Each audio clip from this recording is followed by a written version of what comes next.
All right, welcome to another deep dive. And today we're diving headfirst into the world of English idioms.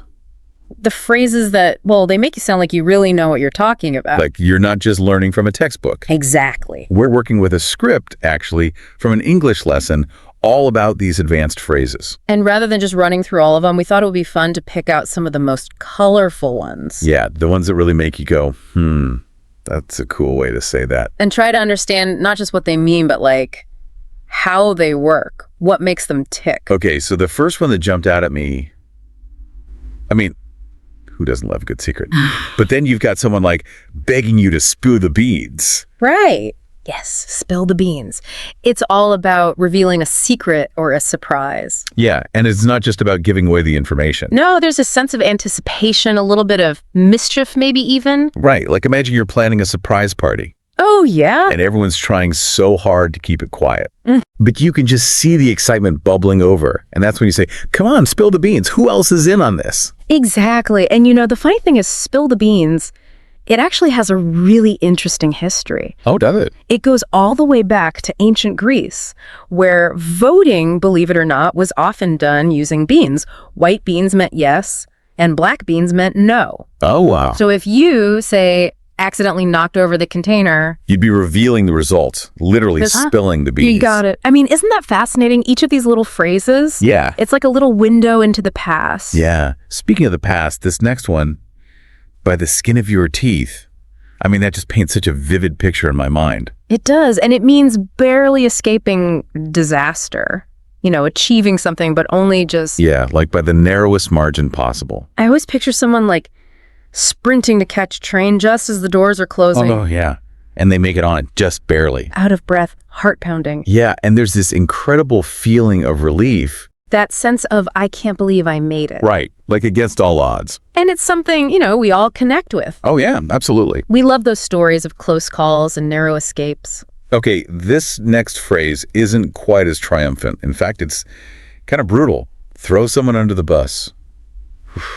Yeah, this one definitely has a darker edge to it. Doesn't it? It implies betrayal, right? Like to save yourself. Exactly, often at the expense of someone else. Like in a really cutthroat environment. You see it a lot, unfortunately, in workplaces, maybe even just in social situations. Yeah, those times when you need to protect your own reputation, even if it means sacrificing someone else. Right. Not a pretty picture. Like taking credit for someone else's work or blaming them for your own mistakes. Yeah, definitely not a compliment to be thrown under the bus. Not at all. Okay, let's lighten the mood a bit. What about barking up the wrong tree? I mean, I can't help but smile when I hear that one. It's such a great visual, isn't it? It is. Like picturing this dog just going crazy at the base of a tree. And meanwhile, the squirrel is like way off in the bushes somewhere. Totally oblivious. And it's a perfect metaphor for, well, pursuing a mistaken course of action. Like you're totally on the wrong track. Yeah, but what I love is the tone. It's often delivered with a kind of a playful, gentle nudge. It's like, hey, I think you might want to rethink this one, buddy. Exactly. Speaking of wrong tracks, have you ever noticed how bad luck seems to come in waves? Oh, yeah. It's like when it rains, it pours. And that's where add insult to injury comes in. It's like the universe is piling on. It is. You lose your keys, your phone dies, you miss the bus, all in the same morning. It's like, come on, give me a break. And this phrase really gets at that feeling of, you know, a bad situation becoming even worse. Like a little extra kick while you're already down. And I think even though it's describing something negative, there's a certain humor in it. There is. It's like finding the absurdity in the midst of chaos. Exactly. Okay, let's shift gears a little bit and talk about some phrases that are, well, a bit more about everyday life, like run-of-the-mill. This one's all about the ordinary, the unremarkable. Yeah, your average Tuesday afternoon kind of stuff. Nothing special, just the usual. But you know, there's something to be said for the ordinary. There is. Like, it's not always about the big, exciting things, right? Right. Sometimes it's the familiar, the comfortable that we really crave. Like that local coffee shop you always go to. Yeah. Nothing fancy, but it's just... Right? Exactly. Now, on the flip side, we have a dime a dozen. Oh, this one's interesting. So this means something is super common, right? Extremely common, and therefore not very valuable. It's like those trends that everyone jumps on for 5 minutes and then forgets about. Oh, yeah. Like, remember fidget spinners? Oh my gosh, yes. Mm. Those were everywhere and then poof. gone. A dime a dozen. Yeah. And it makes you think, do we value things less when they're easy to get? That's a good point. Maybe it's a reminder to appreciate what we have, even the simple things. Right. Because what's common to one person might be a treasure to another. Absolutely. Well said. Okay, so speaking of valuing what we have, sometimes we need to, hit the ground running. Ah, yes. Hit the ground running. Yeah. This one's all about starting strong. Right. Being ready to go from the get-go. Full speed ahead. Like starting a new job or launching a big project. It's that feeling of, I'm prepared, I'm motivated, and I'm going to give it my all. Yeah. You're not wasting any time. No hesitation. And I think there's a real sense of enthusiasm in this phrase. I agree. It's about being excited to tackle a challenge. It really is. Okay, I think we have time for one more before we take a little break. Okay, let's go for it. So this one is, it's about reaching a breaking point. You know that moment when you've just had enough? The last straw.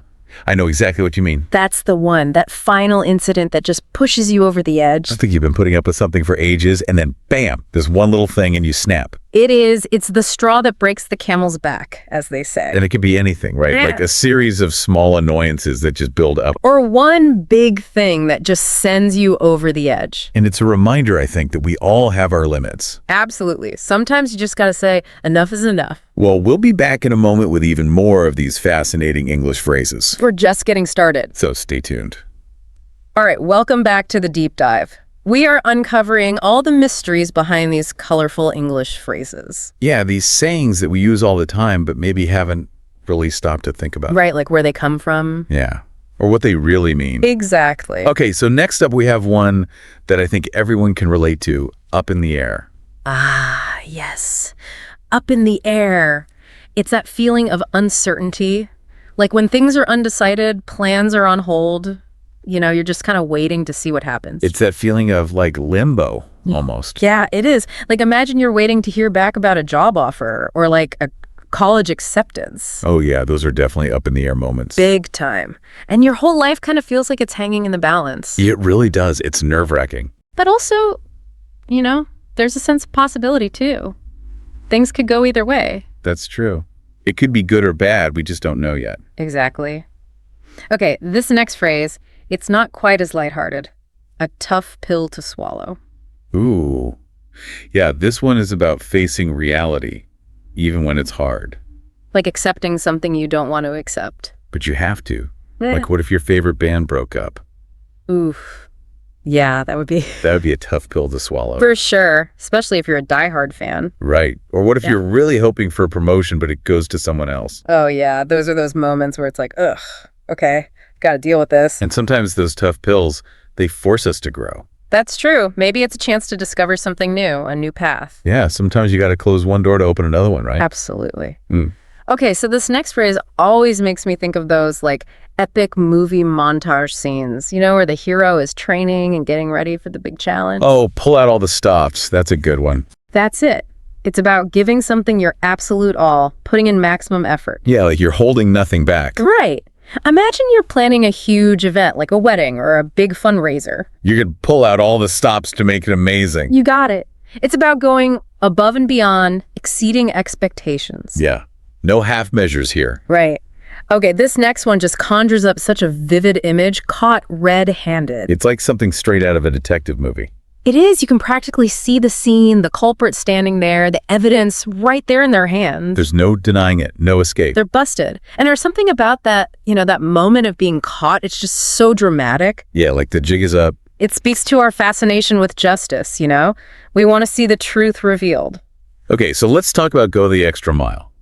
This one's all about effort, isn't it? It is. It's about going above and beyond what's expected, putting in that extra effort. Not just doing the bare minimum. No, it's about exceeding expectations, showing that you really care. Like if a coworker stays late to help you with a project. Even though they don't have to. Yeah, that's definitely going the extra mile. It can be the little things too, like taking the time to really listen to someone. Or offering to help out when you see someone struggling. Exactly.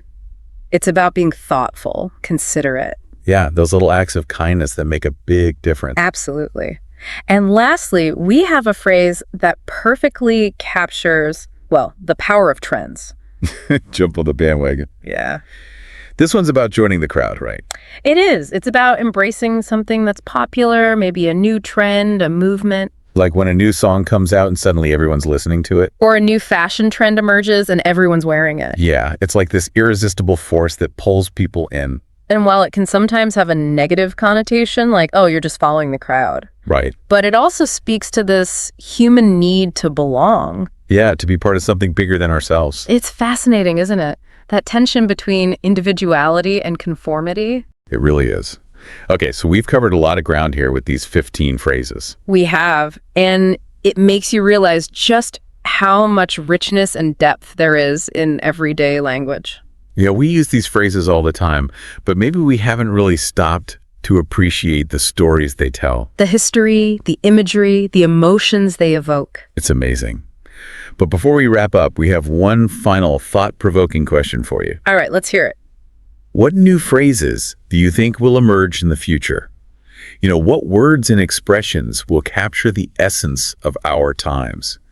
That's a question that really makes you think, doesn't it? It does. As we wrap up our deep dive into these fascinating phrases, Yeah. it really gets you wondering, like, what will people be saying 100 years from now? Right, like what new expressions will they come up with? Especially with all the technology changing so fast. Oh, yeah. Like imagine the phrases that might come out of the metaverse or, space travel. Ooh, space travel. That's a good one. Like, We might start saying things like, oh man, I'm feeling so meta fatigued, or, oh, my avatar needs a serious style upgrade. I love it. Or like, imagine phrases inspired by space travel. Oh, yeah, like let's blast off to that new restaurant. Oh. Or that movie was a total black hole of boredom. Oh, that's a good one. Right. And it's not just about new words. Right. Not at all. Like, think about how the meaning of viral has completely changed because of social media. Oh, absolutely. That's a perfect example. So these phrases, they're not static.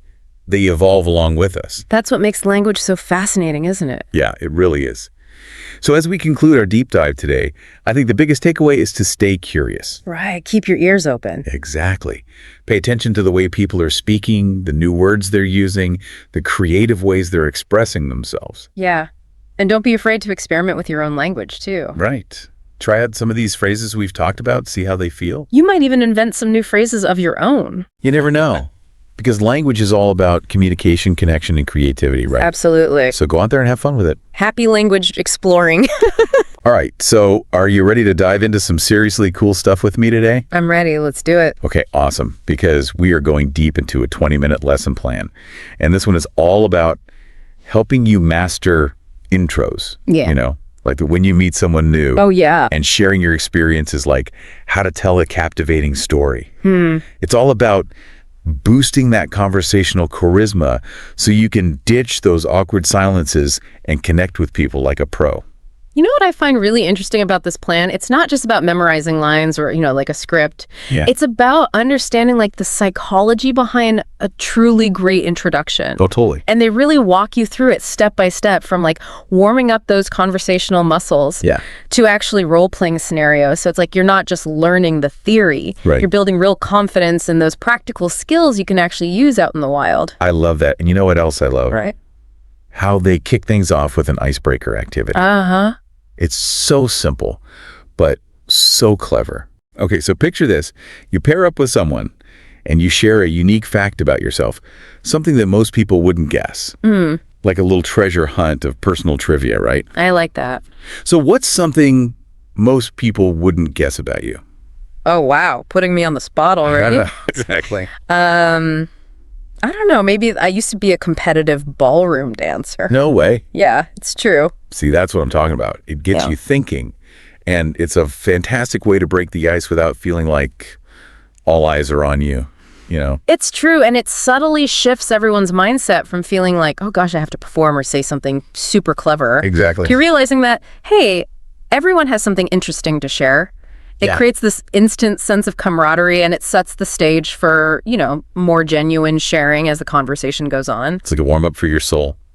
I like that. So, okay, you're all warmed up, feeling good. Now it's time to level up your vocabulary. Okay. This plan introduces 5 advanced expressions that, let's be honest, make you sound incredibly sophisticated. It's like giving your intros a linguistic makeover. Love it. So the first one is, I hail from. Ooh, fancy. Now, doesn't that sound so much more intriguing than just saying I'm from? Definitely paints a more vivid picture. Right. Instead of just stating a location, you're evoking a sense of origin and background. Yes. Remember the example they used? Uh-huh. I hail from a small town nestled in the rolling hills of Tuscany. Oh, stop it. Suddenly, you're not just from Italy, you're from a place with history, with charm. Maybe even some delicious pasta. I'm already picturing the vineyards. Right. And it's not just about sounding fancy. It's about being memorable. Mm-hmm. Which brings us to the next phrase I'm passionate about. Ah. It's engaging, and it tells people what lights you up. What's interesting here is that it's not just about listing hobbies. Yeah. It's about conveying your enthusiasm and even hinting at the values that drive you. That's a good point. So, for example, instead of saying, I like photography, Right. you could say, I'm passionate about capturing the fleeting beauty of everyday moments. Ooh, I like that. It adds depth and personality. It's like you're not just taking pictures. You're an artist capturing those little moments in time. Exactly. Now, this next phrase is a conversation starter. One thing that shaped me was it's an invitation to share a pivotal moment in your life and show how you've evolved. It's a powerful way to create a connection by revealing a piece of your personal journey. And it doesn't have to be, some grand life-altering event. Right. The example they use is, one thing that shaped me was learning to play the guitar as a teenager. Oh. It's relatable, it's intriguing, and it makes you want to know more. It's like a sneak peek into the experiences that have made you who you are today. Exactly. And for those of us who like to explore different interests I've dabbled in. Ooh, like that one. It's a more playful way to acknowledge experiences that might not define you, but have still enriched your life, Yeah, I think this phrase is particularly useful in more informal settings. It allows you to showcase your curiosity and willingness to try new things without feeling like you have to be an expert in everything. Oh, totally. Imagine saying, I've dabbled in pottery, and let's just say I'm much better at appreciating art than creating it. A little self-deprecating humor, which can instantly put people at ease. That's a great point. Humor can be such a powerful tool for connection. It really can. Now, this last phrase is all about self-awareness. If I had to describe myself in 3 words, Oh, this is a tough one. talk about a challenge, right? It forces you to distill your essence and think critically about how you want to present yourself to the world. It's a great exercise in personal branding. It is. The example they give is curious, creative, and compassionate. Nice. And notice how these words not only describe personality traits, but also suggest values and a way of approaching the world. It's like a mini mission statement for your life. Exactly. Okay, so we've got this arsenal of impressive vocabulary, but how do we actually use it to craft a killer introduction? That's the big question, right? Well, that's where the guided practice section comes in. Okay. This is where they give you a structured template and an example introduction that flows beautifully. I love a good template. Me too. Because, sometimes you just need that little bit of structure. This template is so valuable because it helps you avoid those dreaded ums and ahs, the ones that can creep in Oh, yeah. and make you sound less confident. Totally. It provides a framework to follow so your thoughts can flow more naturally, making you sound polished and prepared. It's like having training wheels for your conversation. Aha. I love that. And the example they give, it's golden. It goes something like this. Hi, I'm Elena. I hail from sunny Barcelona, Spain. Currently, I'm working as a software engineer for a startup. One thing that shaped me was traveling solo for 6 months through Southeast Asia. If I had to describe myself in 3 words, I'd say I'm curious, adventurous, and a bit of a coffee fanatic. I love how effortlessly it weaves those advanced phrases in. You get a sense of Elena's personality, her background, even a hint of her values, all in a few sentences. It's like a condensed movie trailer for Elena's life. Right. So concise, engaging makes you want to learn more. Exactly. Okay, introductions. Check. Now let's talk storytelling, the heart of good conversation. This is where we go beyond just stating facts. We start weaving them into a compelling narrative, right? Yes, and the lesson plan breaks it down so well. A simple 3-part structure. The start, middle, and end. Which sounds obvious, but having that clear framework makes all the difference when you're trying to, hook people with your story. It's like building a house. You need that solid foundation, the well-constructed frame, and the roof to tie it all together. Love that analogy. Yeah. So for the start, you set the scene, introduce the characters. Then in the middle, you describe the event, what made it significant. And finally, at the end, you share the outcome and what you learned from the whole experience. They use a great example of running a marathon to illustrate this. Oh, yeah, I remember that one. The story starts with the decision to run despite not being a runner at all. Right. The middle dives into those challenges, the self-doubt that come up during training. And that feeling when you just want to give up. Exactly. And then the end focuses on the triumph of crossing that finish line and that valuable lesson learned about pushing past your perceived limits. See, it's such a relatable story because I think everyone has had those moments where they're like, I can't do this. We've all been there. But then you find that inner strength and you keep going. But what makes this story so effective is the details. Yeah, you know, the details are everything. describing the feeling of wanting to quit at mile 18 or that overwhelming sense of accomplishment at the finish line. Exactly. It's those details that bring the story to life and let the listener connect with the emotions behind it. It's not just what happened, it's how it made you feel. Right. Okay, so structure, we got it. But what about delivery? How do we make sure our stories land with impact? That's where the role-playing activity comes in. Ooh, this is where the rubber meets the road. Exactly. So the lesson plan has, you imagine you're at a networking event, Okay. and you have to introduce yourself and share a story or an interesting fact.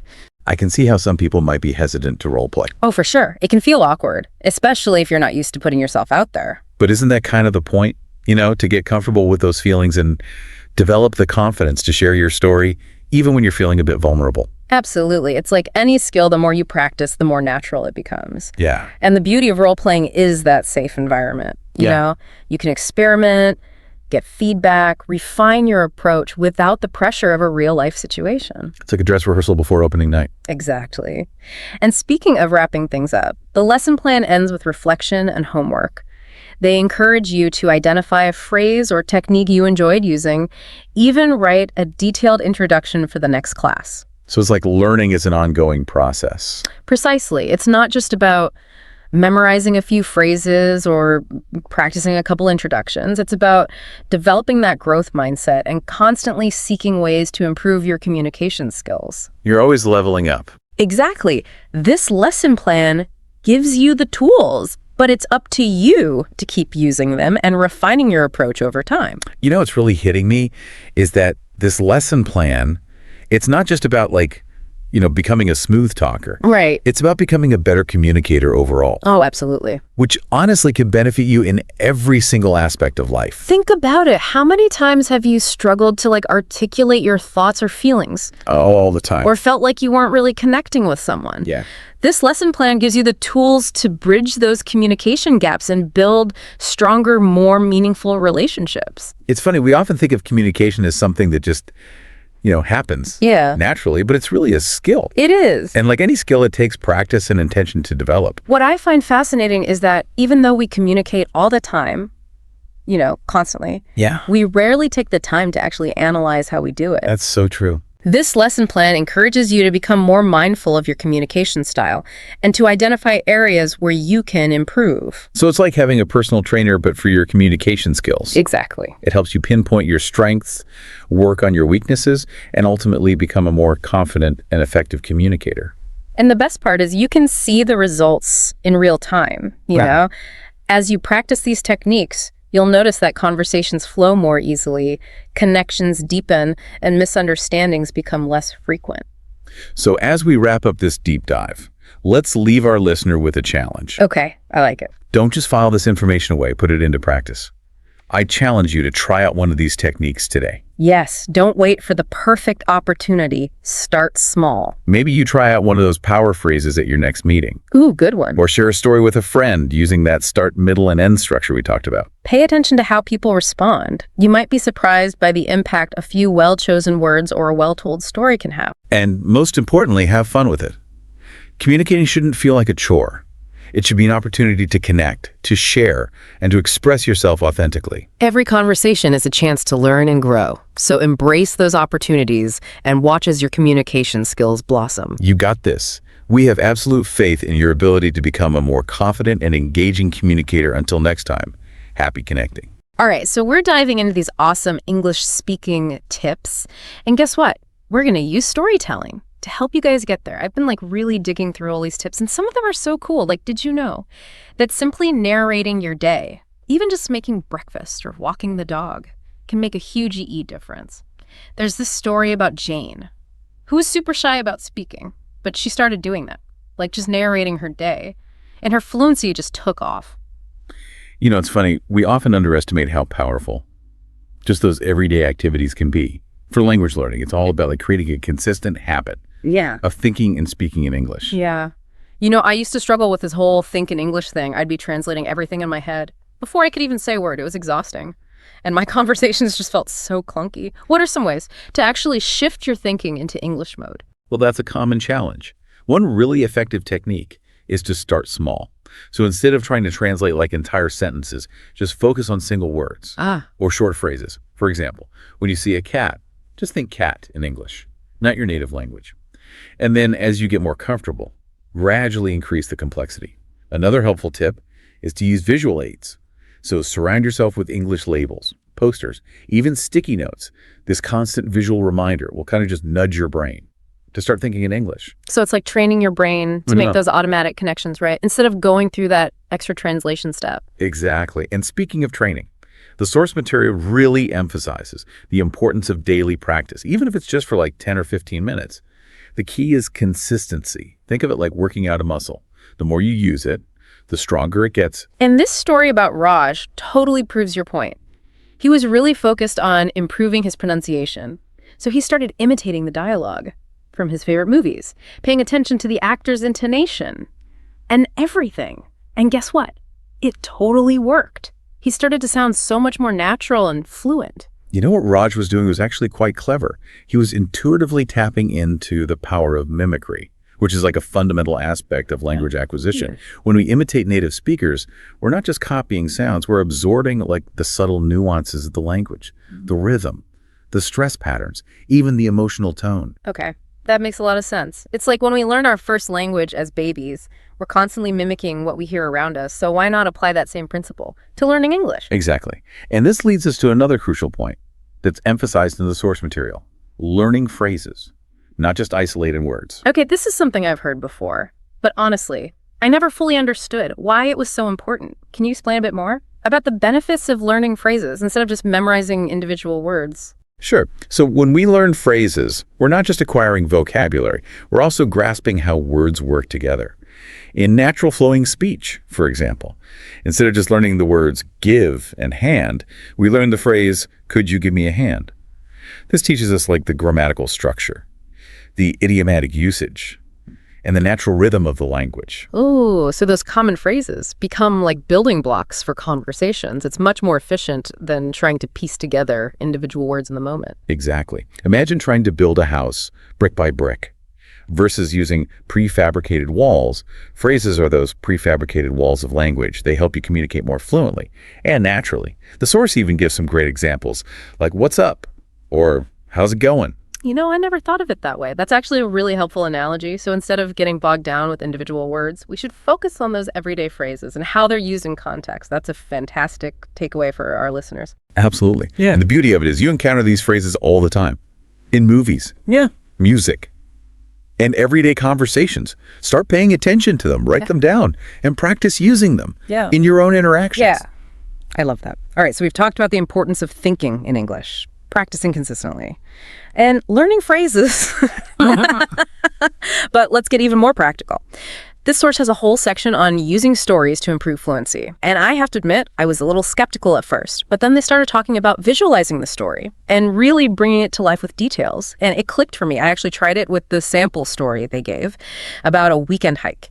And it was amazing. I felt like I was reliving the experience as I was telling the story in English. Do you find that using your senses helps you remember things better when you're learning a language? Absolutely. Our brains are wired to remember things that are like emotionally charged and sensory rich. So when you actively engage your senses while you're telling a story in English, like the sights, sounds, smells, you're creating those stronger neural connections, making it much easier to recall the vocabulary and the grammar. It's like turning your brain into a high-definition movie studio. I love that analogy. It makes so much sense.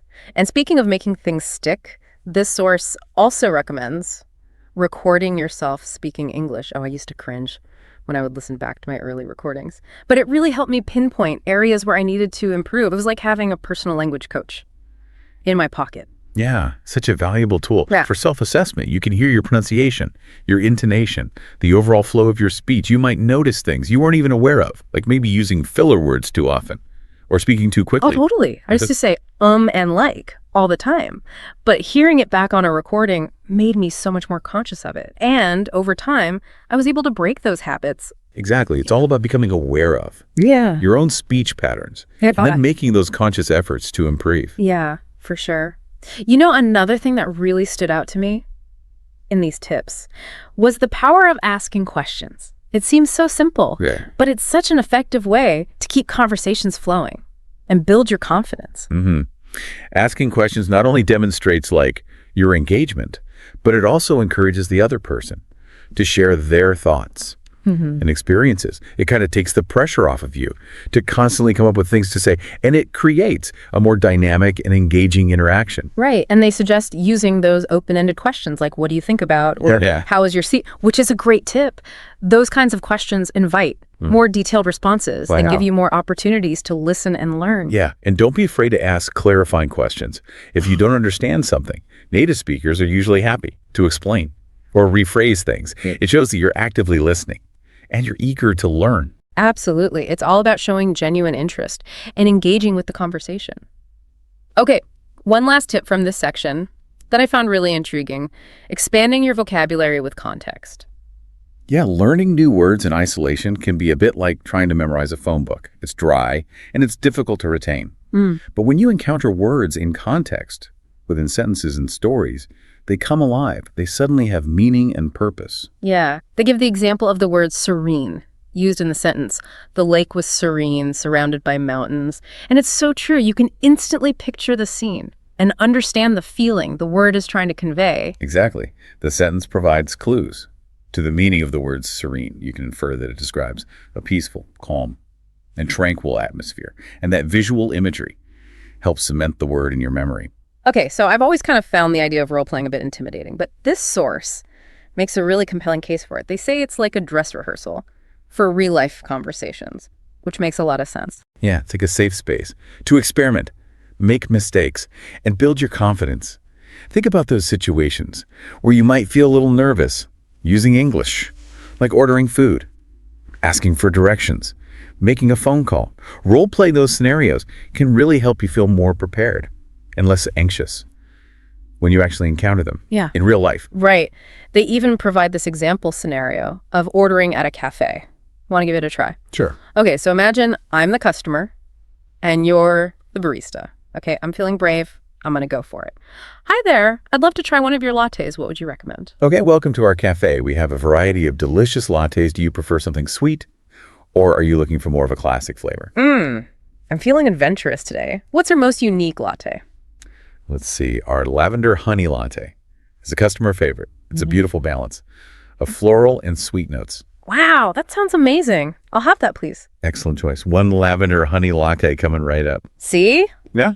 That wasn't so bad. I actually felt pretty comfortable using those phrases and responding in real time. Yeah. And the more you practice, the more natural it'll become. You can even involve like friends or family members in your role plays to make it even more fun and interactive. That's a great idea. It kind of turns language practice into a game almost. Okay, so the source also talks about the benefits of joining English-speaking communities. And they share this really cool story about Ahmed, who joined an English-speaking book club. Not only did his speaking improve, but he also made new friends and expanded his cultural horizons. Yeah. Ahmed's story really highlights like the social and emotional benefits of language learning. You know, it's not just about grammar and vocabulary. It's about connecting with people, sharing experiences, and broadening your perspectives. It's about finding your tribe, those people who share your passion for the language and can support you on your learning journey. Exactly. And the beauty of it is there are so many different types of communities out there, like book clubs, hiking groups, online forums, language exchange partners. So think about your interests, your hobbies, your goals. What kind of community would you feel most comfortable in, most engaged in? Yeah, the key is to find a space where you can use English authentically and connect with people who share your passions. Well, this brings us to the end of our deep dive into these incredible English speaking tips. I have to say, I've learned so much from going through all these sources with you. It's been a pleasure exploring these techniques together. Remember, the most important thing is to enjoy the process, embrace the challenges, celebrate those victories, and never stop exploring the beautiful world of language. Yes, And for all of you listening out there, remember that fluency comes one step at a time.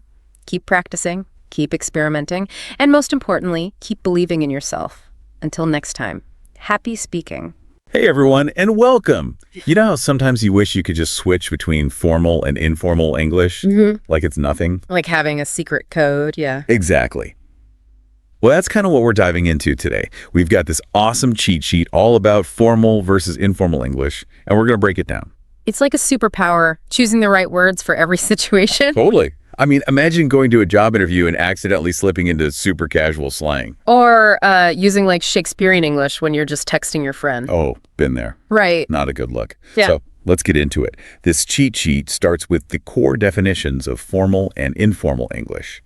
And it's really cool how it explains why each style matters. Yeah, like formal English is all about clarity, respect, sounding professional. Right. While informal English is warmer, more about connecting with people, showing your personality. It's fascinating how each style creates a different effect. Like formal language, it's all about being clear and direct, especially when you need to sound authoritative or like an expert. You see it in legal documents, research papers, that sort of thing. Makes sense. But in formal language, that's how we build relationships. Express yourself naturally. Think about how you talk to your family or close friends. So true. It's like having a whole linguistic toolbox. You choose the right tool for the job.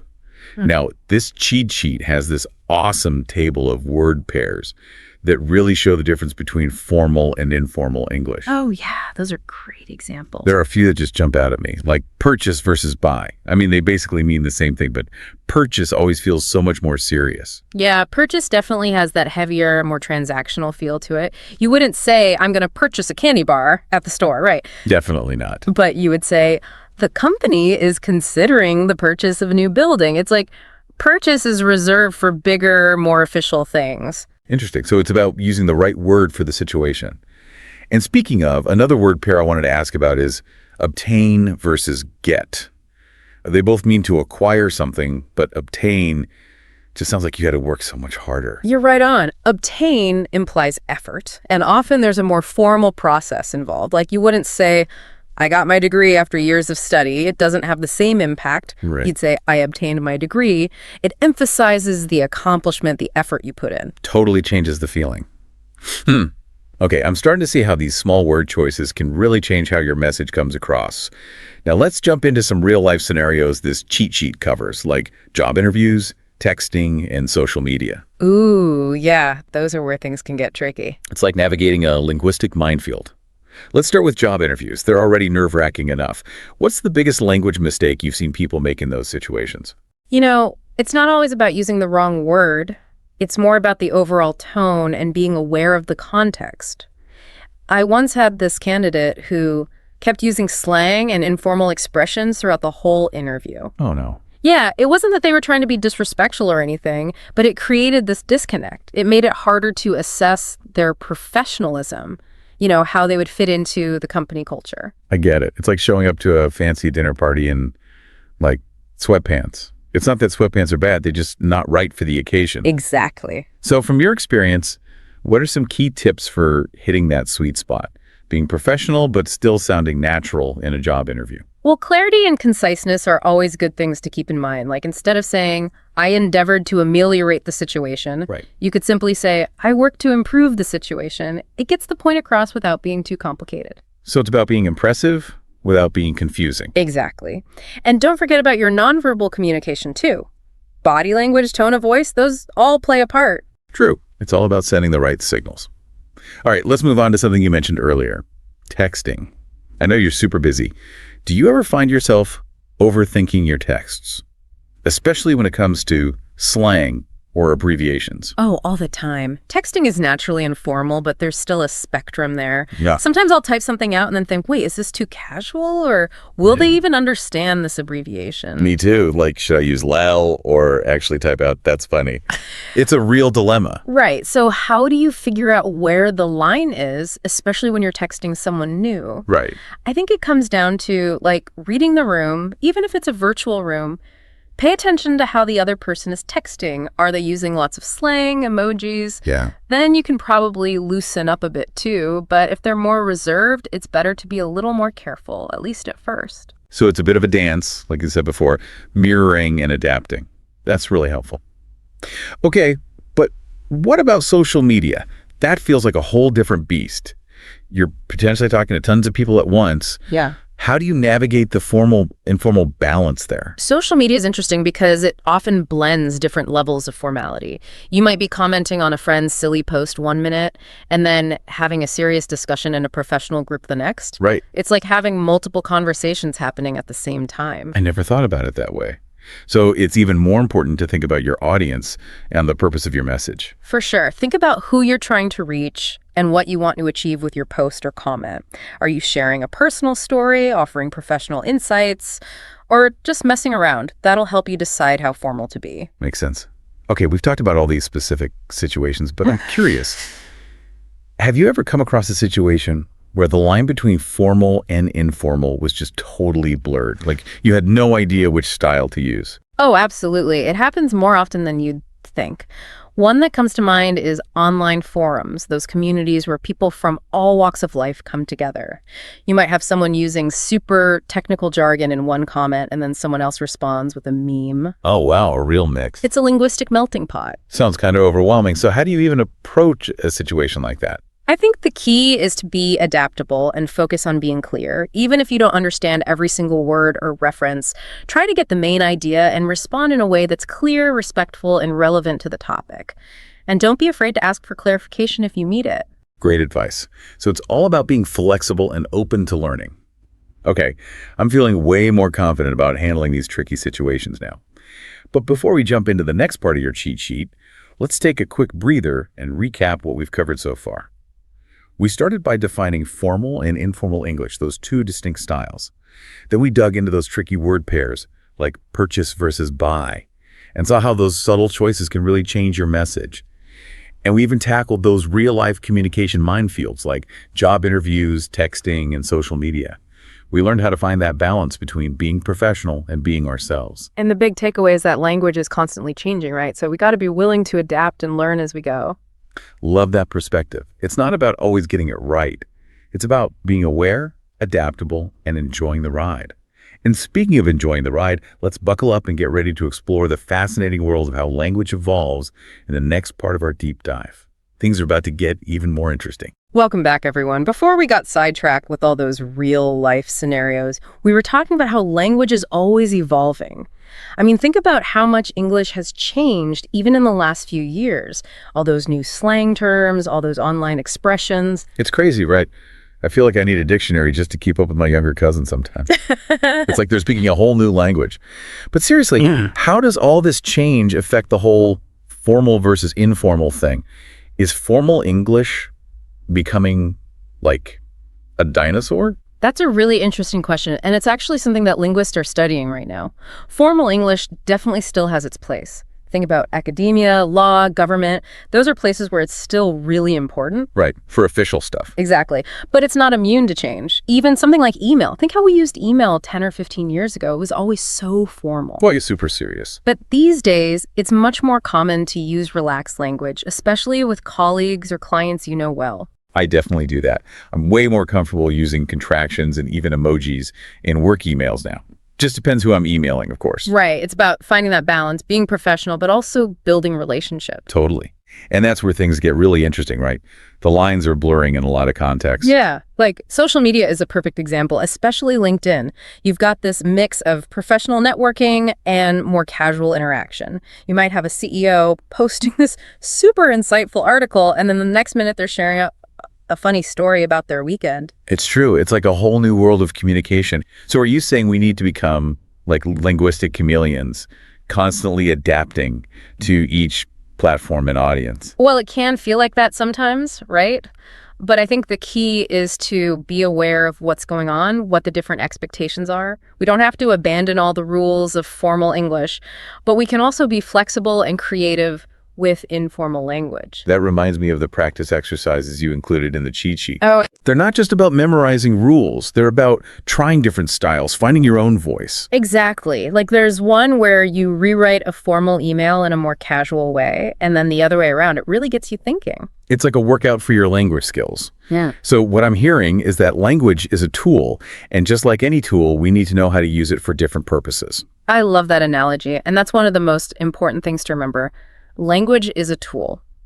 Just like a carpenter wouldn't use a hammer for every job, we need different linguistic tools for different situations. Okay, I'm starting to feel like I can handle anything. But this whole idea of language evolving, it makes me wonder, what does this mean for the future of communication? Are we all going to end up just talking in emojis and internet slang? That's a really fascinating question, and honestly, I don't think anyone knows for sure. There are some linguists who think we're moving towards a more informal, global style of communication, where things like grammar and formality become less important. Others think there will always be a need for clear, precise language, especially in professional and academic settings. Right, it makes sense. And then there are those who believe that technology, like AI, will play a huge role in shaping how we communicate in the future. Think about voice assistants like Siri and Alexa. They could potentially change the way we speak and write. Wow, I hadn't even thought about that. So many possibilities. I can't even imagine what English will be like 50 or 100 years from now. Me neither. But it's exciting to think we're all part of this evolution, right? Contributing our own words, phrases, ways of speaking. Totally. Maybe someday my younger cousins will be teaching me the latest slang. Who knows? But for now, I feel way more equipped to handle the way things are now. We've covered so much formal and informal English, word choices, those tricky real-life situations. Yeah, and we've learned that language is always changing, so it's a journey, really. Always something new to learn. And speaking of journeys, let's take a quick break, and then we'll come back to share some final thoughts and inspiration before wrapping up this deep dive. All right, we're back. I hope you had a chance to really think about how you can use all these formal and informal English skills in your own life. It's kind of like we've given you this treasure map, right? But now it's up to you to go out and explore. I like that, a treasure map. And just like any explorer, you're going to run into some unexpected things, maybe a few challenges, but also some amazing discoveries. For sure. Okay, before we wrap up our deep dive into formal versus informal English, let's do a quick recap. We started by defining those two styles, formal being all about authority and respect, and informal being more about connecting with people, letting your personality shine through. We even looked at those tricky word pairs like purchase versus buy and obtain versus get. Yeah, the subtle differences can really make a big impact. And we talked about all those everyday situations that can be tricky. Job interviews, texting, social media. We figured out how to strike that balance between being professional and being authentic. It's like having a secret code for communication. Totally. But honestly, the most fascinating part for me was realizing that language is never really finished. It's always changing, so we have to be ready to adapt. It's true. The way we communicate today is totally different from even a few decades ago, and who knows what it'll be like in the future. That's what makes it so exciting. But it also makes you wonder, right, what about the future of language? I mean, we talked about social media and technology, but what about AI? Do you think things like Siri and Alexa will change how we use formal and informal English? That's a great question. Will we all start speaking in these perfectly grammatical sentences? Or will that casual conversational style from texting become even more common? It's really hard to say. I know, right? It's kind of mind-blowing. It makes you realize how powerful language is. Absolutely. It's something we often take for granted, but it shapes how we think, how we interact, how we see the world. So true. Well, as we wrap up this episode, I want to leave you with this thought. Whether you're using formal or informal English, the most important thing is to communicate clearly and respectfully, and to let your own unique voice come through. That's a great way to put it. Don't be afraid to experiment, try new things, make mistakes. That's how we all learn and grow. Exactly. And remember, language is constantly evolving, so enjoy the journey. We'll catch you next time on The Deep Dive. Hey everyone, if you're here with us today, you're probably wanting to sound more fluent in English. And you know what? You're in the right place. Today, we're doing a deep dive on phrasal verbs. Oh, yeah. Those tricky but oh so important parts of the language. Absolutely, they can be confusing. But they're what really make you sound more natural. Exactly. And we're focusing on this awesome YouTube video script. It's called I use these 23 phrasal verbs every day. You can too. From the channel Learn English with Confidence. They've got some great tips in there. Yeah, so our mission is to go through and pick out the most useful ones, the ones that will really help you sound more fluent. And we'll talk about those little nuances, like, how they're used and the different ways their meanings can change. Right, so let's get into it. What is it about phrasal verbs that makes them so powerful? Well, the thing that gets me is how they can take a simple verb. Yeah, like look. Exactly. And then, bam, you add a preposition like after. And suddenly it means to take care of someone. It's not just looking anymore. Yeah. In the video, they use the example of look after compared to just plain look. It's such a good example, right? Because look is just seeing something. But look after is all about responsibility and care. And the script breaks these phrasal verbs down into different situations we find ourselves in every day. Mornings, work, socializing, you name it. So practical. I love that. So starting with those morning routines, We all have them. the script mentions phrasal verbs like wake up, get up, freshen up, and even just put on. Okay, those seem pretty basic, right? Yeah, at first glance, but I feel like there's always more to discover with phrasal verbs. Always. What are some of the things we might miss about these seemingly simple phrasal verbs? Even with ones that seem super simple, like wake up and get up, Yeah. there are these subtle distinctions that are so important. Okay, so the script defines wake up as the actual moment you become conscious. Exactly. But get up implies the action of getting out of bed. Right. You could wake up at 7 a.m., but not actually get up until 7:30. I see what you mean. The difference between being awake and taking action. You got it. Hitting that snooze button. Classic. That's you being awake, but not up yet. So true. All right, so moving on to phrasal verbs we use at work or for school. Another big part of life. The script lists, log in, catch up, work on, call off, and put off. These are definitely the ones we see in emails and messages all the time. Yeah, and some of them are definitely my personal favorites, put off being at the top of the list. I think we all put off things more than we'd like to admit. It's so tempting sometimes. The script actually says, don't put off your homework, finish it today. Sage advice. But it is interesting how language, reflects these very human tendencies. Procrastination is a universal struggle. It really is. But, another phrasal verb from this list that I find particularly interesting is work on. Oh, tell me about it. It's not just about being at work, Nope, it's more than that. It's about actively improving something.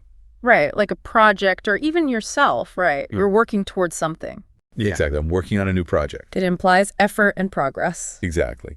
And then catch up, another interesting one. Oh, catch up is so versatile. One phrasal verb, but it can have so many meanings. Like you can catch up on emails. Catch up with a friend. It really depends on the situation. But that makes it all the more useful for daily conversations. Absolutely. It highlights how flexible phrasal verbs can be.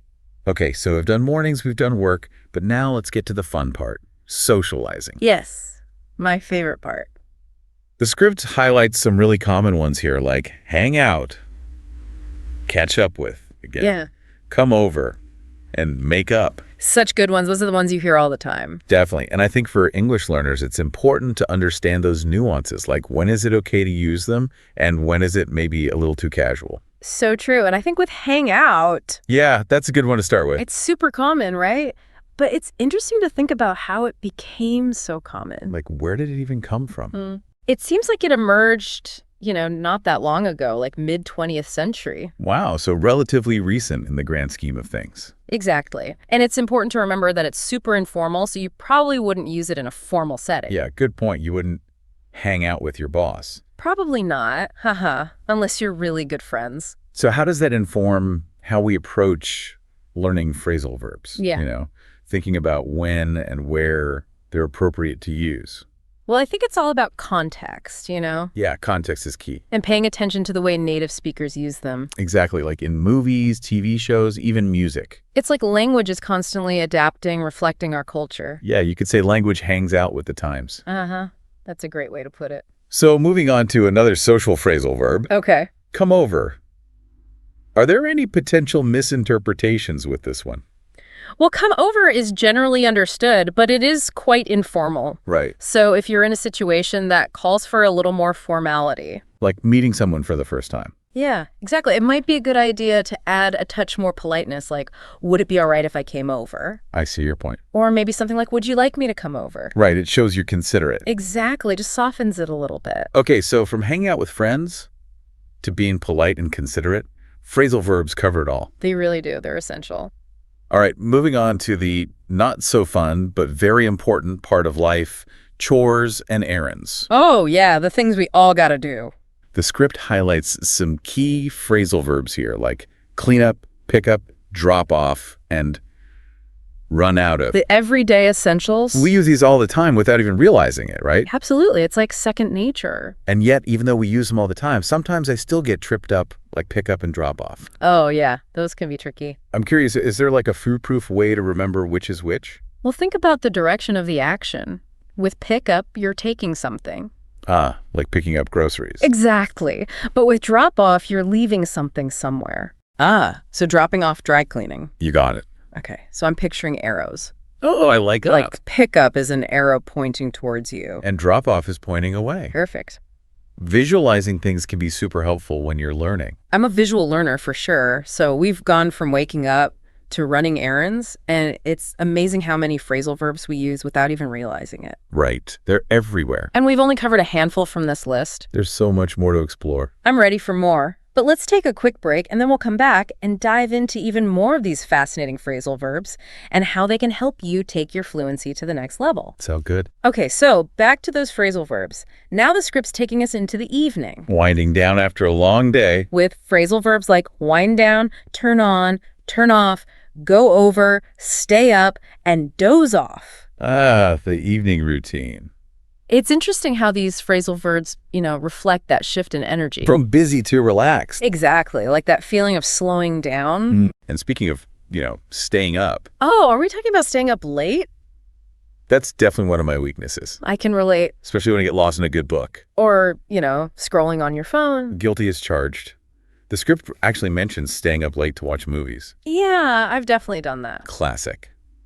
It's that temptation to just keep going, even when you know you should be sleeping. But I think wind down is such a good one to focus on these days. It is. Especially with, how busy everyone is. It's like that conscious choice to relax. Yeah, to shift gears from work mode to chill mode. Exactly. Give your brain a break. Speaking of things we should probably do more of, Let's talk about go over. a good one. The script uses it in the context of like studying. I go over my notes before an exam, Oh, yeah, definitely. but it feels like it has broader applications. It totally does. Go over can mean to like carefully review anything, Right, like a contract, a plan. even a presentation. It's like that mental double check. Make sure you haven't missed anything. I think about those times when I've rushed into something without really going over it first. And things don't go as planned. Exactly. Careful review is really important. It can save so much trouble later on.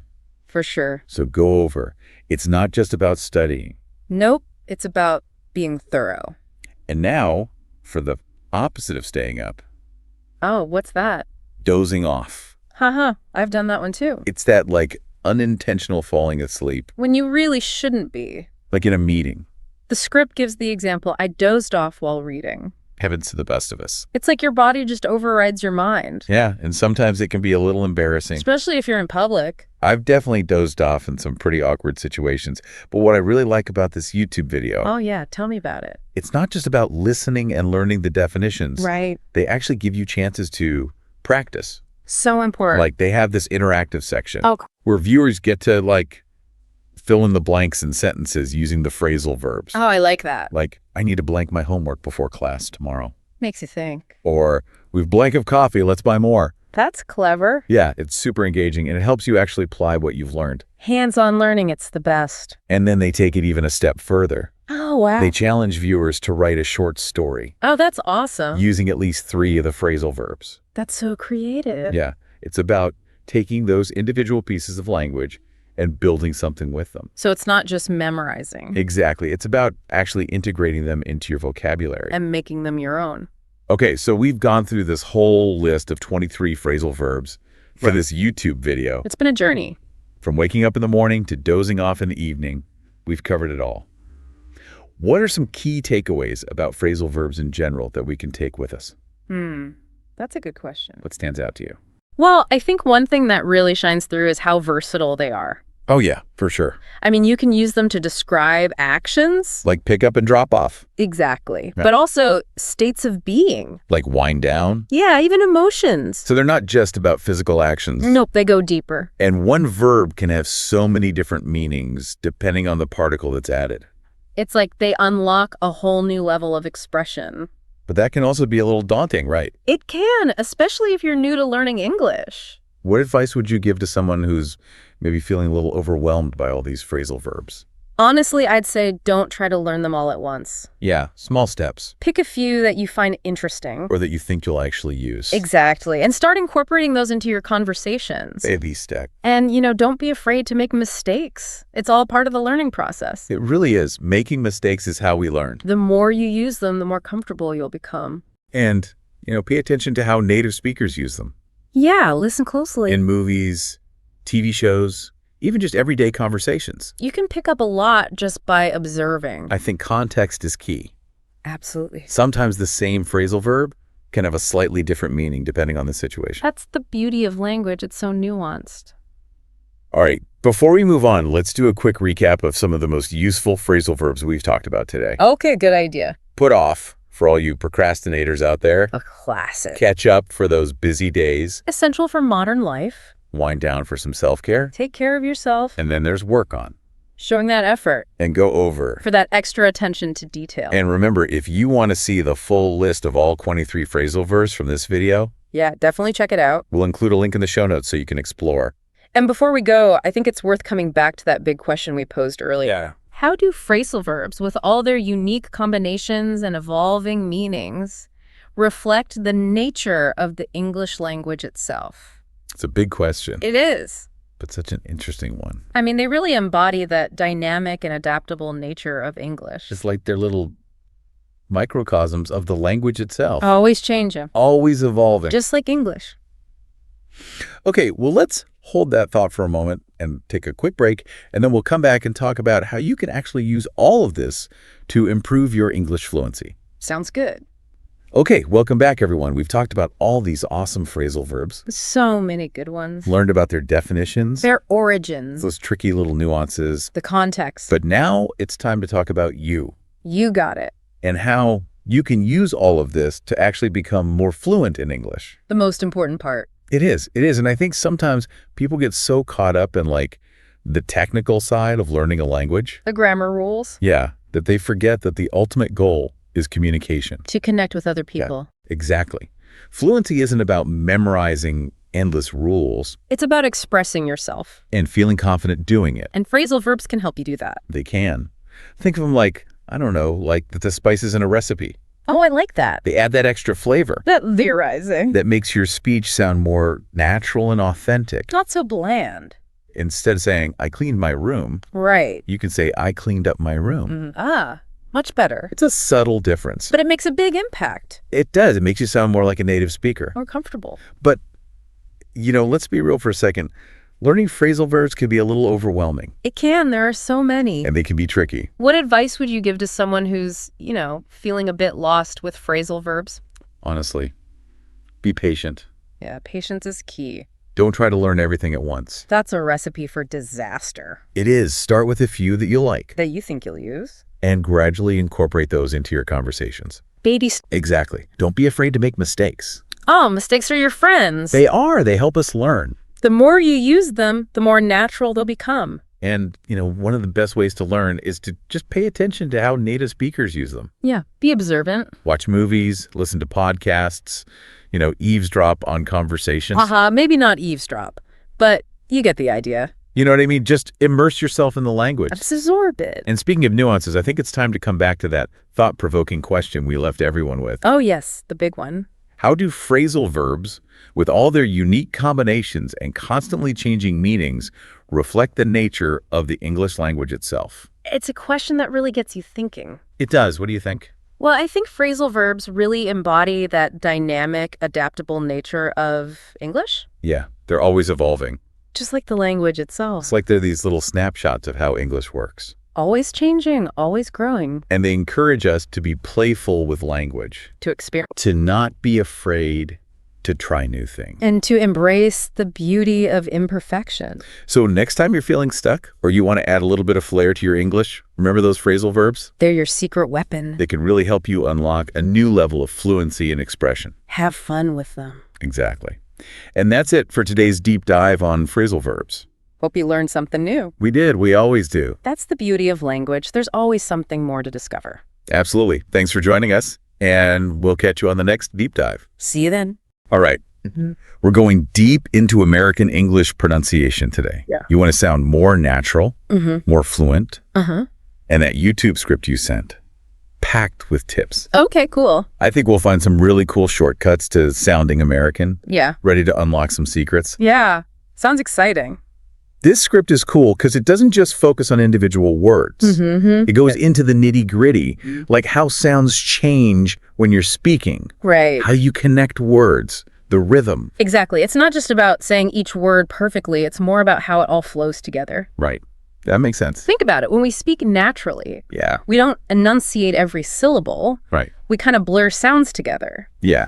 And that's a big part of what makes American English sound, well, American. Okay, I see. So what kind of things does this script suggest? To make that happen. Well, first thing, it jumps into these things called reduced sounds. Reduced sounds. Like instead of going to, you take gonna, Right. or want to becomes wanna. So. Basically shorthand for spoken English. Wait, gonna, wanna. Yeah. That's like normal, right? I never even thought of it as a specific thing.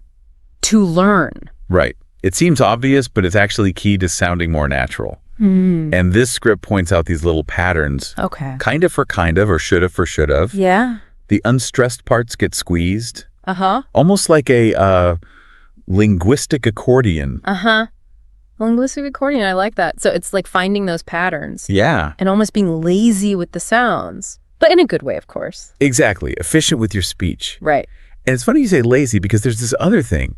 The flap T, Okay. it's, well, kind of lazy too. Hold on. A flap T, what is that? Okay, so think about a word like butter. Butter, yeah. Americans say it. It often sounds more like butter. Oh, okay. Almost a D sound instead of a hard T. Wait, are you saying I can just swap a T for a D sometimes? Not exactly swapping. The T just softens between vowels. Happens a lot in words like water, later, metal. Huh. I'm starting to feel like I'm discovering all these secret codes to American pronunciation. You're getting it. And there's more. The script talks about connecting words. Okay. Helps create that smooth flow. Right. You know how you just asked, what is that? Mm-hmm. Most Americans would actually say, what in the world is that? You're right. It all blends together. Yeah. So want to becomes wanna and. Yeah. Are there other examples? Tons. Think about got to. Got to, yeah. Spoken naturally, it often becomes gotta. Oh, okay. Or going to becomes gonna, like we said earlier. Uh-huh. It's all about linking those sounds. This is crazy. It's a whole new way of looking at how we speak. Oh. So we've got reduced sounds, the flap T, linking. Yeah. Anything else? The script really pushes how important vowels are. Okay. Specifically, mastering the American vowel sounds. Okay, vowels, yeah. They're important. But why so crucial for sounding American? Vowels are the foundation of any language. True. But they can be tricky in English because there's so many variations. Right. The script even highlights one specific sound. Oh, which one? The schwa. The what? The schwa. That relaxed vowel sound we use all the time. Kind of hard to describe, like the A in about. Right. Or the E in taken. Ah, I see that sound. It's everywhere. Exactly. And mastering the schwa, along with other key American vowel sounds, it's huge for sounding authentic. Like fine-tuning an instrument so you hit all the right notes. Makes sense. If you have the wrong vowels, it throws the whole rhythm off. Exactly. Speaking of rhythm, the script talks about stress and intonation too. Yeah, got it. We're getting into the musicality of American English now. Yeah. Just as important as the individual sounds. Yeah, it's like each element adds a layer of complexity. But when they work together, that's when the magic happens. Okay, I'm digging this musical analogy. So how does the script handle that rhythm and melody of American English?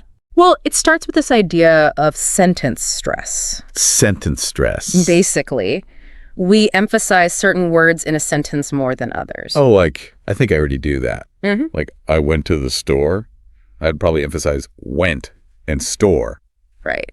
Exactly. It's like shining a spotlight On the most important words, Uh-huh. the ones that carry the main meaning. Makes sense. Those are usually nouns, verbs, adjectives, adverbs, Good. content words. Okay. The little words like prepositions and articles, Yeah. they kind of fade away. So it's not just about pronouncing each word perfectly. Nope. It's about knowing which words to hit harder, like conducting an orchestra. Exactly.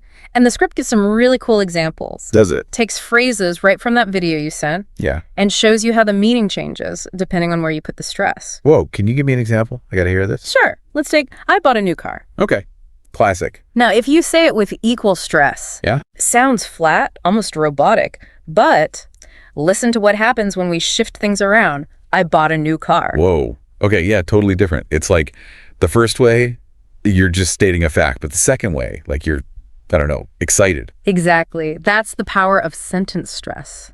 Adds so much nuance, emotion. So cool. I'm starting to see how this all fits together. Yeah. The reduced sounds, the linking, and now this sentence stress. It's like building a symphony of American English. I like that. What else is in the script? Well, we've got the rhythm down. Now let's talk melody. Ooh, okay. That's where intonation comes in. Intonation. Yeah. That's like your tone of voice, right? Yeah. Whether it goes up or down, the musical rise and fall as you speak, Right. and it can completely change what you're saying. Oh, for sure. Remember how you were talking about, are you coming? Yeah. How it can be a question or a command, just depends on how you say it. Oh, yeah, totally. Like if your voice goes up at the end, it's like, are you coming? You're Yeah. asking. But if it goes down, it's more like, are you coming? Almost an order. Exactly. The script has some really good tips on intonation, how to use it naturally.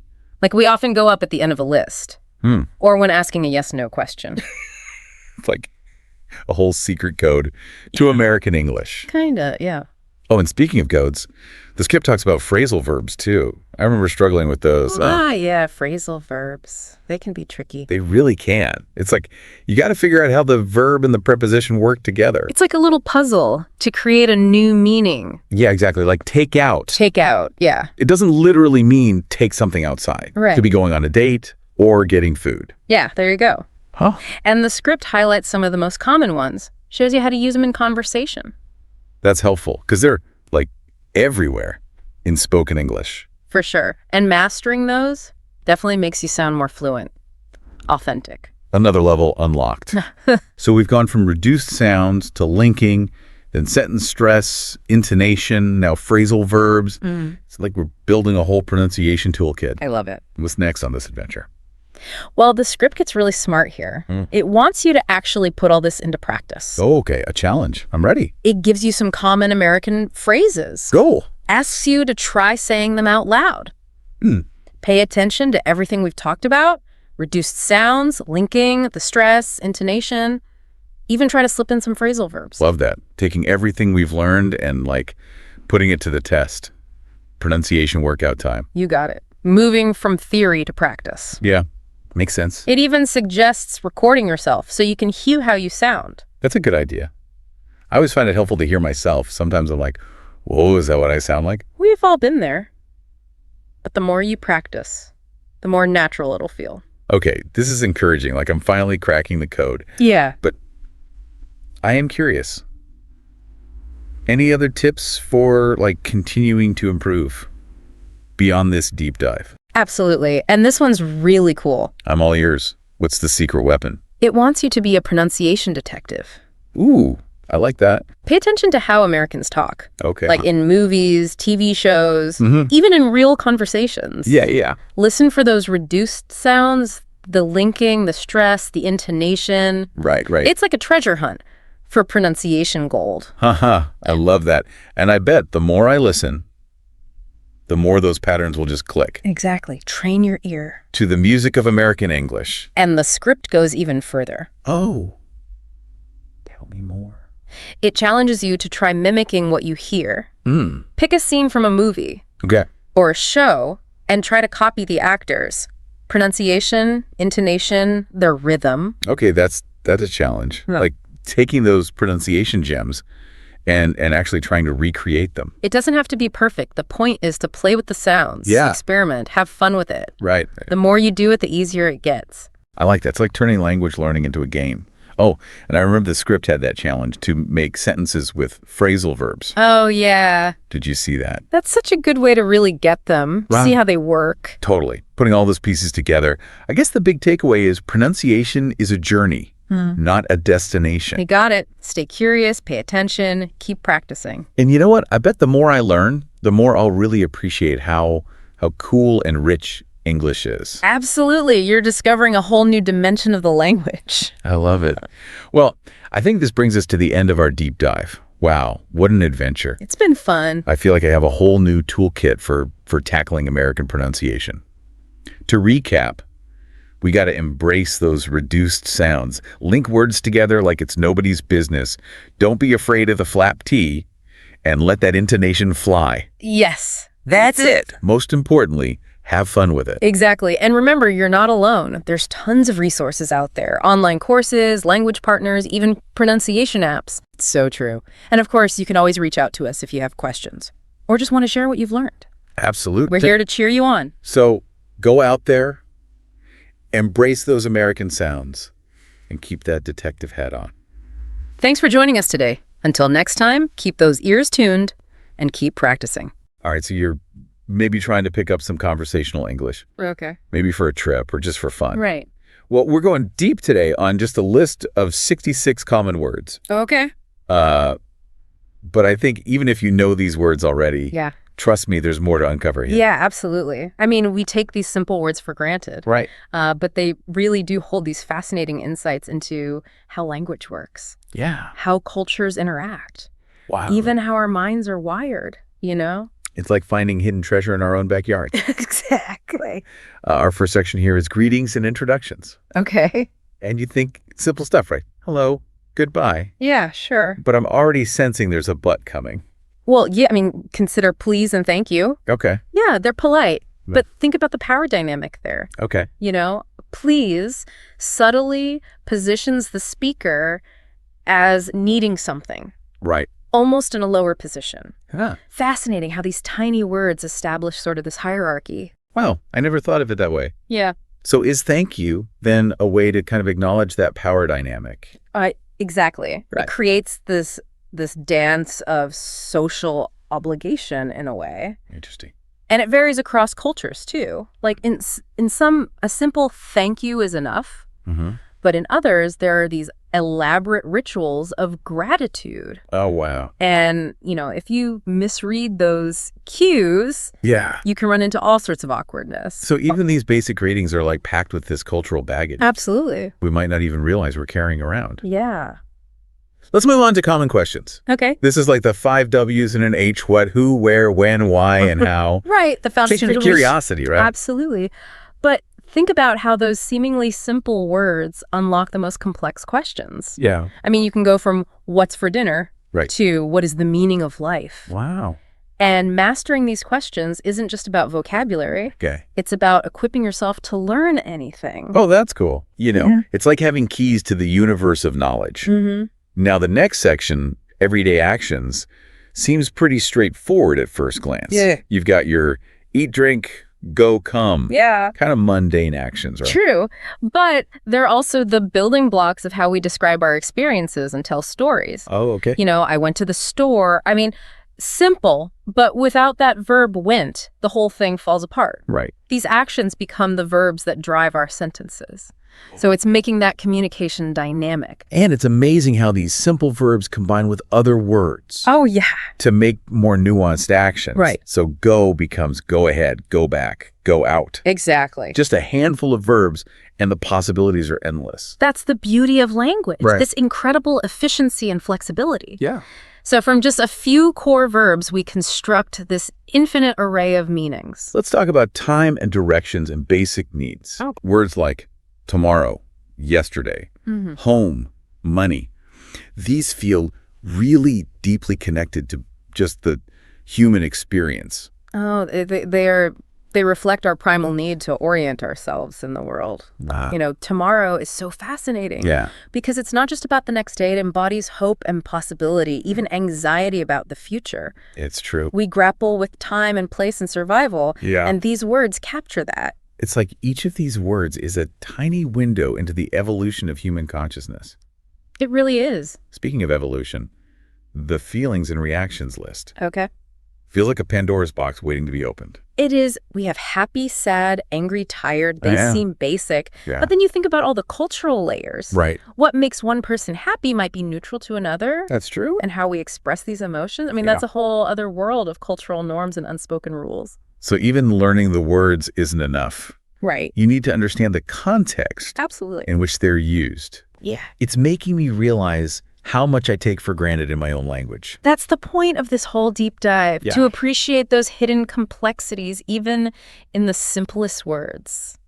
Before we move on, I have to ask about yes, no. And maybe Okay. these seem deceptively simple, Right. but they hold so much power in a conversation. Well, think about it. Okay. You know, yes implies agreement, Mm. a willingness to go along, Yeah. perhaps even submission to another's will. Huh? Oh. Asserts boundaries, autonomy, even defiance in some contexts. Right. And maybe is that realm of ambiguity, Okay. of keeping options open, Right. sometimes even avoiding a decision. Wow. Yeah. So each of these words is like a mini negotiation Exact. shaping the power dynamic Yeah. of every interaction. Precisely. And then sorry, and excuse me, add another layer. Okay. Sorry, seeks to repair a social breach, Right? requests permission, acknowledges a potential imposition. They're not just words. They're tools for navigating that social landscape. We've gone from simple greetings to uncovering these hidden power dynamics That's true. and the complexity of human emotions, Yeah. all from these supposedly basic English words. And we've only just scratched the surface, because this is where things get really interesting. How do these words come to be? Right. What are their historical roots? Yeah. That's where etymology comes in. Okay. Yeah. Etymology. Yeah. That's a word I don't use every day. Right. Sounds almost like a magic spell. It does a little bit. But you're saying it's the key to unlocking even more secrets about these words. It really is. Think of it as like a time machine for language. By tracing the origins of words, we can understand how our ancestors saw the world and how their experiences shaped the language we use today. Wow. It's like you're holding a piece of history in your mouth Yeah. every time you speak. That's a powerful image. Yeah. So give me an example. What's like the hidden history behind one of these simple words that we've been discussing? Okay, well, let's take the word home. Okay. A word that evokes feelings of comfort, belonging, safety. Mm-hmm. It has roots in this Proto-Indo-European word domus, Okay. meaning house or dwelling. Okay. And this word evolved over time, taking on different forms in various languages. Right. But that core concept of a place of shelter and belonging, Yeah. that remained constant. But even though our modern homes might look vastly different Oh, yeah, from don't. the dwellings of our ancestors, Mhm. the word itself connects us to that ancient desire Exactly. for a safe haven. Yeah, it's a powerful reminder that certain human needs and aspirations, Right. they transcend time and culture. And the same goes for words like eat. Absolutely. I mean, that comes from the Old English word etan, Mhm. which is related to the Proto-Indo-European root ede, meaning to consume or to Yeah. bite. Yeah. So whether we're enjoying a gourmet meal Right. or just grabbing a quick bite, Yeah. we're participating in an act Totally. that goes back to our earliest ancestors. Right. It's amazing how these simple words carry the weight of history and cultural evolution. It makes you wonder, are there any modern words Ooh. that might become these kind of foundational words Oh, for interesting. future generations? Yeah. Words that will carry the weight of our current experiences. That's a fascinating question.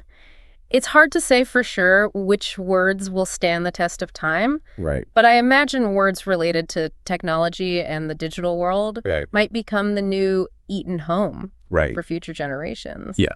Think about words like online, download, or virtual. Mm-hmm.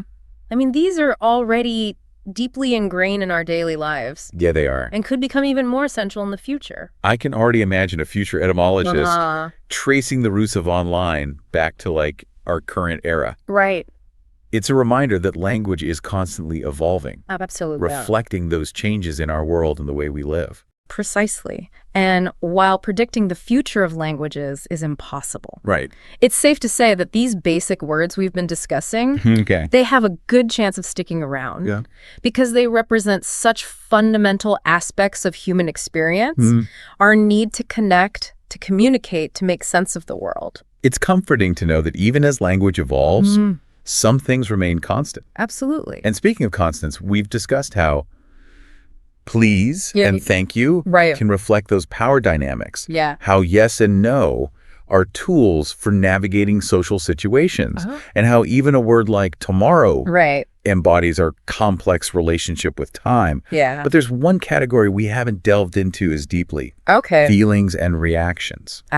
Yes. The language of emotions, perhaps the most nuanced and challenging aspect of human communication. Yeah. Even with a limited vocabulary, we can express a wide range of feelings. Right. But as we touched on earlier, the true meaning often lies beneath the surface. Cultural context plays a huge role in how we express and interpret emotions. You mentioned earlier that what makes one person happy might be neutral to another. Right. And I can only imagine how angry or sad might be expressed in vastly different ways depending on the culture. Exactly. Take the word angry, for example. Okay. In some cultures, expressing anger openly is considered rude Right. or even taboo. Wow.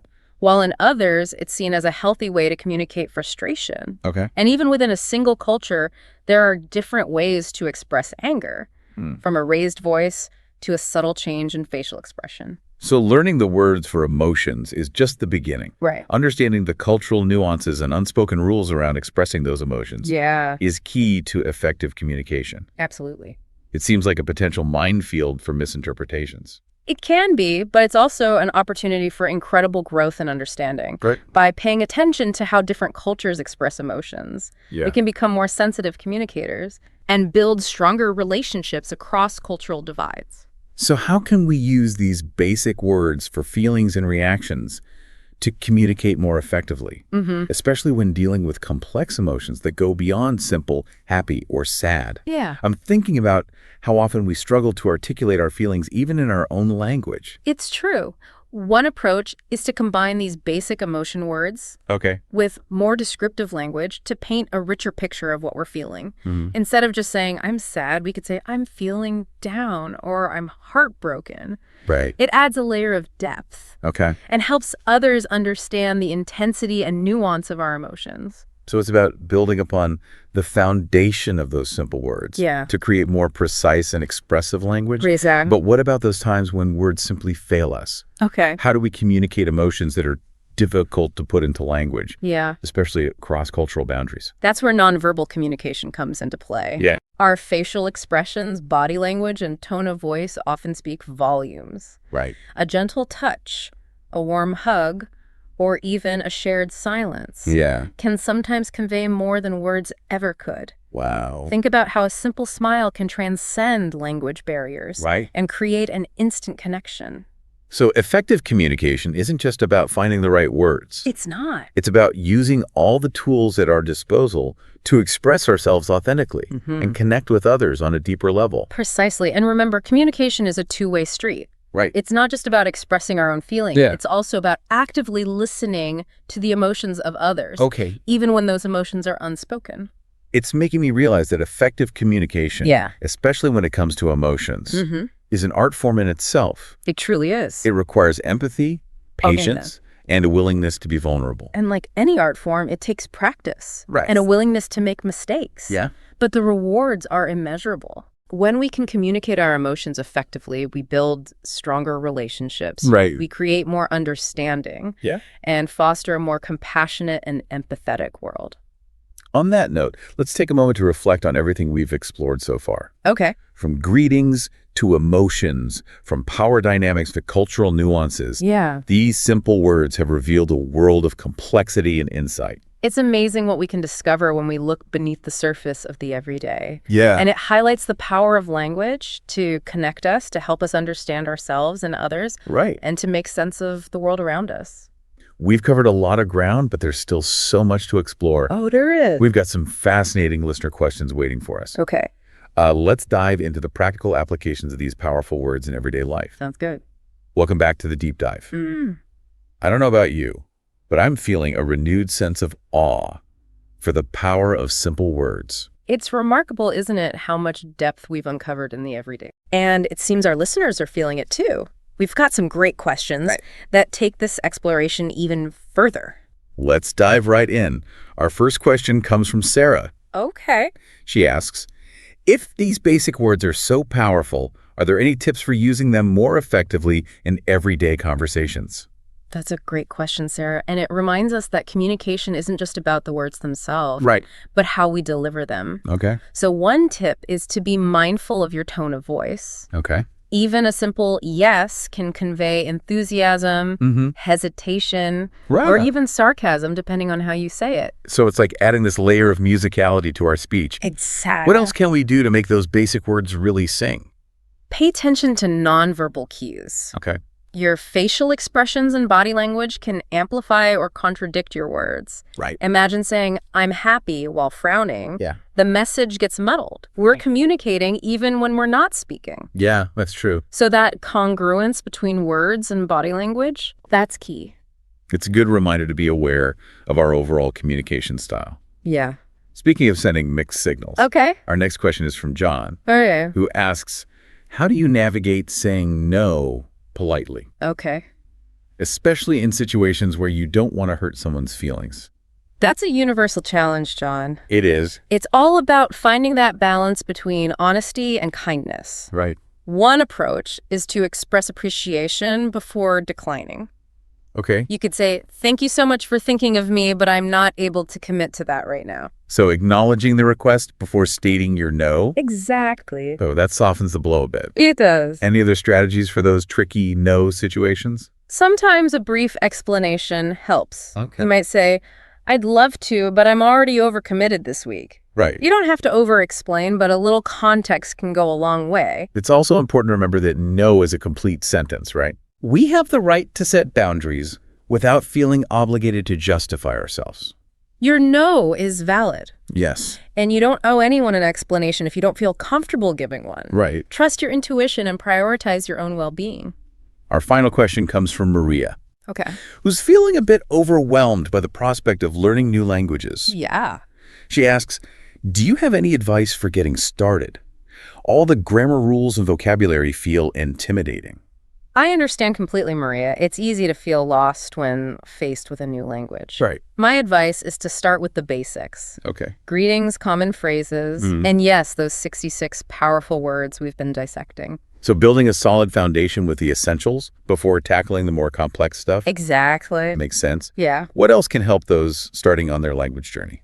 Don't be afraid to make mistakes. It's all part of the learning process. Yeah. The more you practice, the more confident you'll become. Right. And remember, the goal is communication, not perfection.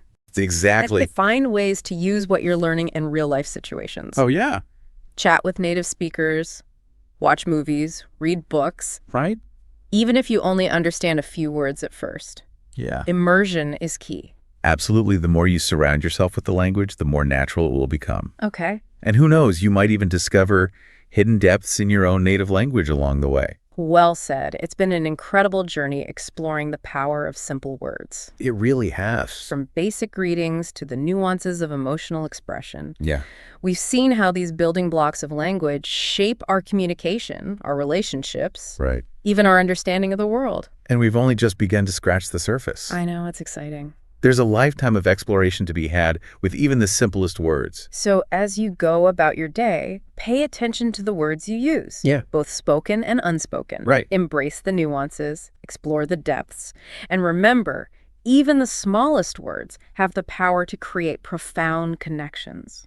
And shape our experience of the world. Well, until next time, happy communicating. All right, so we're diving in something pretty cool today. We're talking about spicing up everyday conversations. You've given us this list of really interesting words.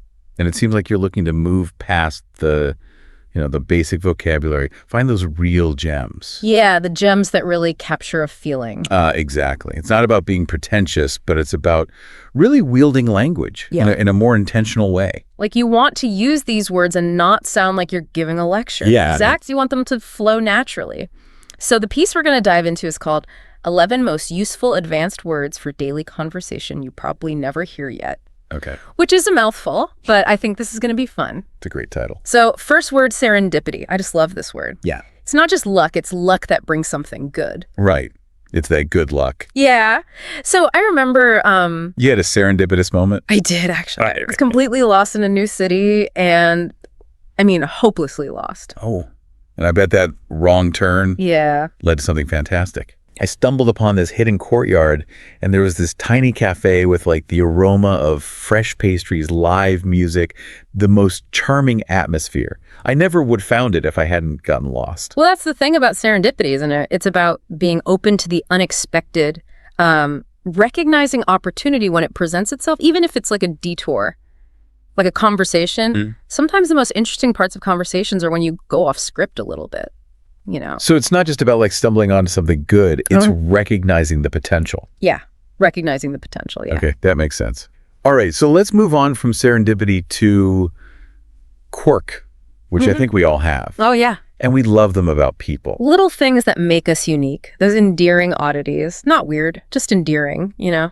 The source actually mentioned humming while working. Oh, yeah. Like a little background music. I love it. Yeah, I do that, and I never thought of it as a quirk. You know, we don't see our own quirks, right? They're just part of us. Yeah. But other people notice them and they Yeah. think, oh, that's so-and-so, you know? Yeah. It's like a friend that always has to have their coffee a certain way, or a colleague that organizes their desk meticulously. They could even be a conversation starter. Right. Like imagine someone noticing you humming and they go, oh, you hum while you work. Me too. Yeah. What's your go-to tune? Yeah. There's a connection. Totally. Okay. Now, on the flip side of that, we've got oblivious. We've all been there where we're just completely unaware of something obvious. And it can be hilarious. Right. As long as it's not too embarrassing. Okay, so I'm going to share one. I once walked right past a friend on the street because I was engrossed in a podcast, Uh-oh. and they had to chase me down the block, Oh, no. waving and shouting my name. Talk about feeling oblivious. I mean, it's a funny anecdote, but it reminds us that we're not always as aware of our surroundings as we think, right? But maybe that's a good thing sometimes. How so? Like maybe obliviousness lets us focus on what's important to us, like tune out distractions. That's interesting. So it's almost like a superpower, right? The ability to really hone in and block out everything else. Yeah, I like that. Okay, let's move from obliviousness to something much more positive, altruistic. And I think this word really speaks to like a genuine concern for others. Yeah, it's about going beyond just simple acts of kindness, but really making an effort to benefit others, even if it costs you something. And I think it's important to distinguish true altruism from actions that appear selfless, Yes. but maybe have ulterior motives. Yeah. Like someone might donate to a charity for the tax benefits rather than out of pure generosity. It's about the intention. Yeah. It's not just the action, but the reason behind it. And it reminds me of the debate about whether true altruism even exists. Oh, is there such a thing as pure selflessness? Right. That's a big question. But regardless, I think striving for altruism makes us more empathetic and compassionate. I agree with that. Totally. Okay, let's shift gears and talk about nonchalant. Ooh. Projecting that cool confidence. Yeah. Yeah. So it's about appearing calm and relaxed, even in situations that might make others anxious. It's like saying, I've got this, without actually having to say it. It's like gliding through a crowded room unfazed by the chaos around you. Yeah, I like that. Effortlessly cool. But it can't be arrogance. Right. It can't be indifference. It's this balance between being composed, but still engaged. So it's not being aloof. That's a great distinction, yeah. Because aloofness creates distance. It does. But nonchalance, when it's done well, can actually be quite charming. It's magnetic, you know. So how do you walk that line? How do you project nonchalance without coming across as dismissive or uncaring? I think it's about being present, engaged, responsive, but with that air of composure. Like a dancer who makes those difficult steps look effortless. Oh, okay. So you're still putting in the effort, Yes, you are. but you make it look easy. Looks effortless, exactly. Okay. I'm starting to get this. Yeah. But, you know, we can't always be nonchalant. Sometimes life throws us curveballs and we end up feeling completely flustered. Yeah, flustered. Like that feeling of being caught off guard, a little bit embarrassed, definitely not in control. Right. You know those moments when you like trip and stumble in public? Oh, yeah. Or you totally blank on somebody's name and you've met them a million times? I once spilled a full cup of coffee on a potential client during a job interview. Oh, no. Talk about feeling flustered. So flustered really captures that blend of confusion and nervousness and slight embarrassment. Yeah, it's like when you're trying to tell a story and you completely forget the punchline. Yeah, you're laughing Betsy. but cringing inside at the same time. And I'm guessing it's the opposite of nonchalance. I would say so, yeah. Nonchalance is like that outward projection, and flustered is the internal experience. So maybe being able to laugh at ourselves when we're feeling flustered is a sign of confidence. That's a good point. It's certainly a sign of self-awareness and resilience, I think. Okay, let's move on to a word that, doesn't necessarily spark joy, like serendipity. It's mundane. Oh, the daily grind, the routine, the things that can feel soul-crushing if we let them. Right. Recognizing those aspects of our lives that feel repetitive or uninspired or lacking in excitement. And this connects back to your desire to elevate your language. Yeah. Because using richer vocabulary can be a way to break free from the mundane. I love that. So imagine describing your daily commute as a dreary procession of metal boxes instead of just a boring drive. It paints such a picture, doesn't it? Okay, so recognizing the mundane isn't about dwelling in negativity. Yeah. It's about becoming aware of the areas in our lives where we might be on autopilot. And then we can use language to shift our perspective, find the beauty or humor even in the everyday. I love that. It's like reclaiming your power to shape your experience through the words you choose. Okay. I love this. It's like we're turning these words into tools for self-discovery and personal growth. I like that, yeah. Okay, let's go to eloquent. Oh, eloquent. It makes me think of great orators captivating audiences with their words. Yeah, but eloquence isn't just for the stage or the pulpit, right? Right? It's a quality we can cultivate in our everyday conversations. So it's not just about using big words or fancy language. No, it's about clarity, precision, choosing the words that resonate with your audience. So someone like Maya Angelou, her words were simple, but so powerful. So powerful, yes. So eloquence is about authenticity and connection. I think so. Not just sounding impressive. Exactly. And it takes practice. It does. But the rewards, I think, are huge. Absolutely. All right, so let's acknowledge we don't always have all the answers. And sometimes we have these mixed feelings about a situation. Oh, yeah. And that's where ambivalent comes in. Yes, ambivalent. Because it acknowledges that we can have those conflicting thoughts and feelings. Right. It's like when you're offered a job that has amazing perks, but requires you to move away from your family and friends. Right. On the one hand, you're thrilled. But excited about the opportunity. On the other, it's like, oh, but. Yeah. So it's not about being indecisive. No. It's about recognizing the nuance. Absolutely. And rather than forcing ourselves to choose a side, embracing ambivalence allows us to hold space for both. Absolutely. And even use it as a conversation starter instead of just saying, I don't know. Right. Which shuts things down. You can say, well, I'm ambivalent about this. Yeah. And it invites further discussion. I'm sensing a theme here. These words are not just about expanding our vocabulary. They're about becoming more comfortable with the complexities of human experience. Yeah, that's it. It's about embracing the full spectrum and finding the language to express those. Okay, let's inject a little humor with facetious. Oh, facetious. Love it. This is about not taking ourselves too seriously. Yeah, it's playful. It's using humor or even sarcasm to lighten things up a little. So like when someone asks, how's your day going? And you respond, oh, fantastic. I'm just loving this traffic jam with a big smile on your face. Yeah. Right. But facetiousness can be tricky. It can be, yeah. You have to read the room. You do, because if you're not careful, it can be misinterpreted. Yeah. So it's all about being aware of your audience and the context. A well-timed, witty remark can create that bond and laughter. Yeah. But the wrong time, disaster. Right. And I'm guessing it takes a certain amount of self-awareness. It does, yeah. You have to be able to laugh at yourself. Okay. I'm ready to embrace my inner facetiousness. Good. I like it. But first, let's go to a place of perfection. Pristine. Ah, pristine. It's such a beautiful word. It evokes a sense of untouched beauty, something in its ideal state. It is, yeah. Like a secluded beach. White sand, crystal clear water. No footprints. Yeah. Perfect. Or a perfectly preserved antique. Yes. Gleaming like new. Yeah. So it's more than just physical objects. Oh, absolutely, yeah. Okay, how so? You can have a pristine reputation. Oh. And a pristine performance. Oh, I see. So it's flawless. Impeccable. Yeah. Free from flaws or imperfections. Exactly. Okay, that's a powerful word. It is, yeah. And it's, it connects back to our whole idea of elevating everyday language. Yeah. Because by using these words more intentionally, we add that depth and nuance. Okay, so Pristine is not just a perfectly clean room.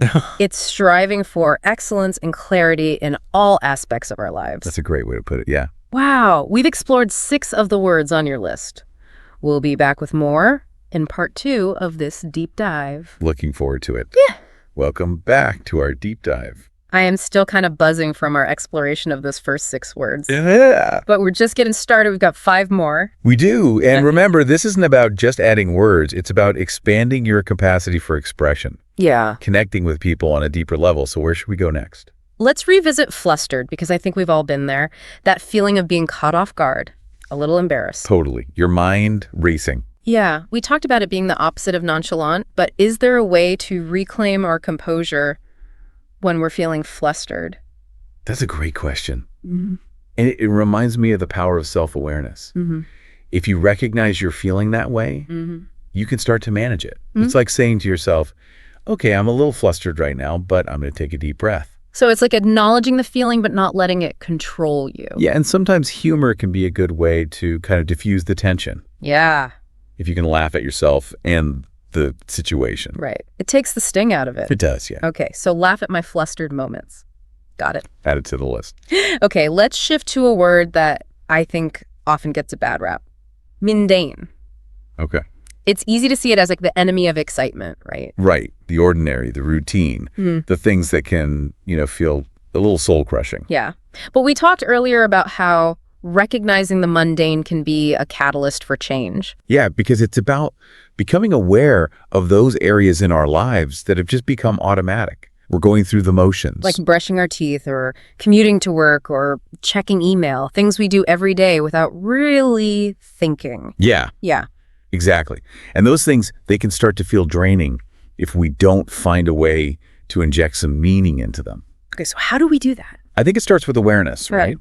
Once you recognize it, you can choose to approach it differently. Okay. Maybe you listen to a podcast while you're doing chores. Or you try a new route on your commute.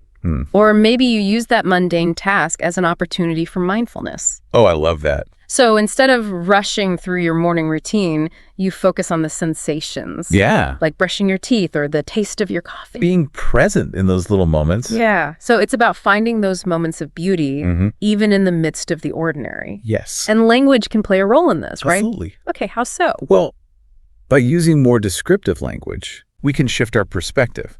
So instead of describing your job as boring, which has that negative connotation, Right. maybe you say predictable, Okay.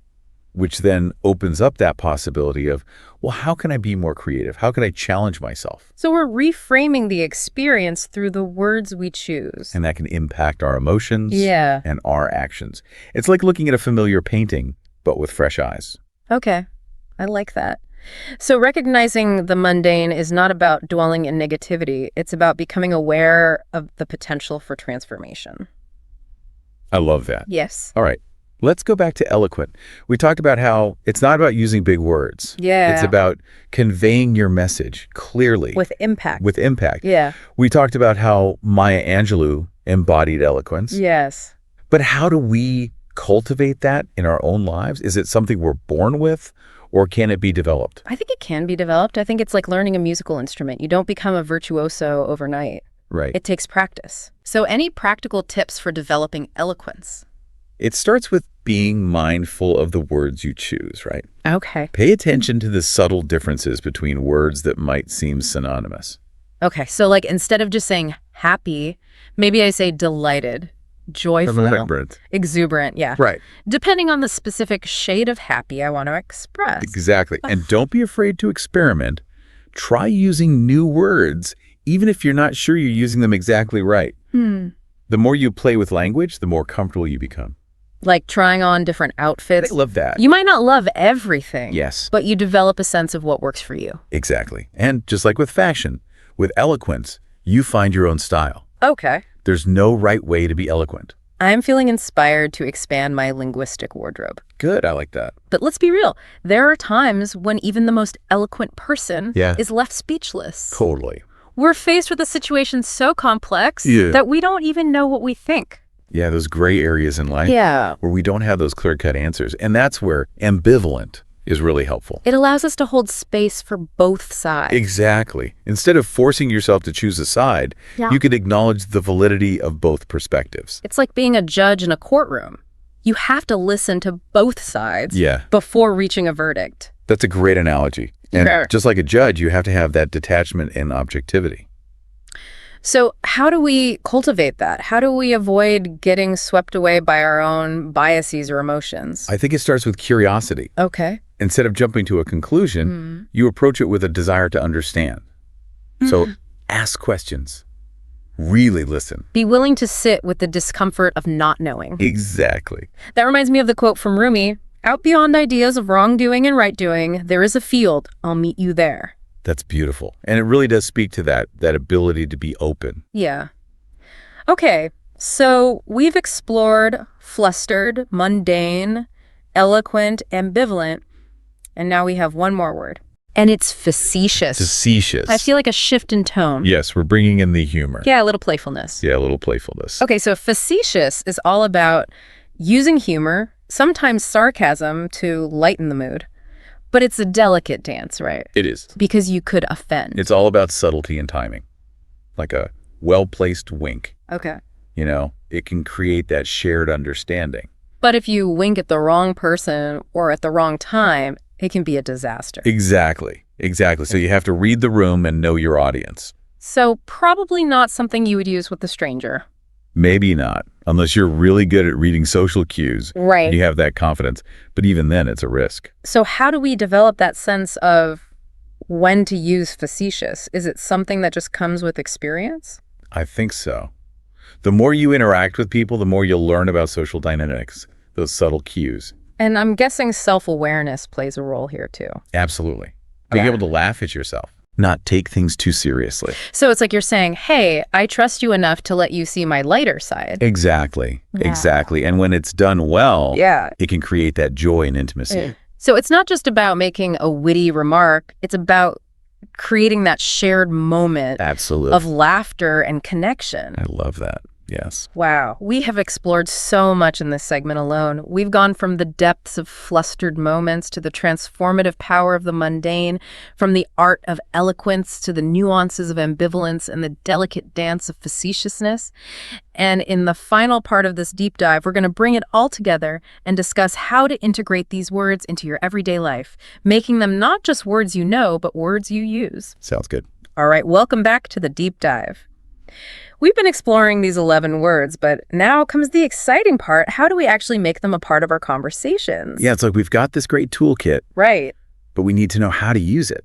So how do we go beyond simply knowing the words to actually using them naturally, effortlessly? I think it's about weaving them into the fabric of your communication. Yeah.